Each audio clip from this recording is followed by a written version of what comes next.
an old friend contacted me, and he had been not bothering me, but he had been pitching me on gold exploration in Suriname for a number of years. And Suriname and this part and the northern sort of coastline of South America, including the countries Venezuela, Guyana, Suriname, and French Guiana, and western Brazil, northeastern Brazil, are all in something called the Guyana Shield, which is exactly the same geology, same age of rocks, same stratigraphy as the gold-bearing rocks in West Africa. And in West Africa, the famous gold deposits, of course, are in Ghana, Damang, Tarkwa, Obuasi, in a trend of very, very richly endowed rocks, and a number of other sort of few million ounce deposits in Ghana, and then up to Mali, where there's the Marilla deposit, the Siama deposit, and a very richly endowed sequence of rocks from the Yatela, Sadiola, Lulu, Fekola trend in western Mali up against the border with Senegal. So there are areas of the Birimian in West Africa that are incredibly endowed with gold in a very small area.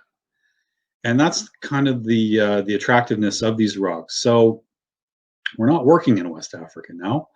We're working on the other side of the Atlantic. And 200 million years ago, when the supercontinent Pangaea existed, which consisted of basically the entire landmass of Earth, all coalesced and amalgamated into one giant continent, South America and Africa were connected, and there was no Atlantic Ocean. And about 180 to 150 million years ago, the Atlantic Ocean started to form as a rift between the continents, and it split apart such that now South America and Suriname are on one side of the Atlantic, and all the gold deposits in West Africa are on the other side of the Atlantic.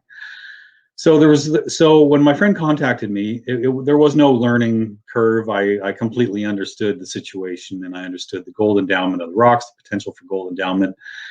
In Venezuela, the Las Cristinas Brisas deposits were well known, been known about for 30 plus years. And that's a huge concentration of gold in a very small area. About 50 million ounces will be probably produced there.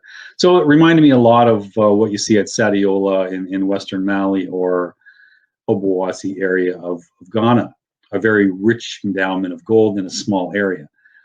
And those rocks trend from Venezuela east through Guyana, which is well known as a gold producing country as well, and through Suriname, all the way to past French Guiana to Brazil.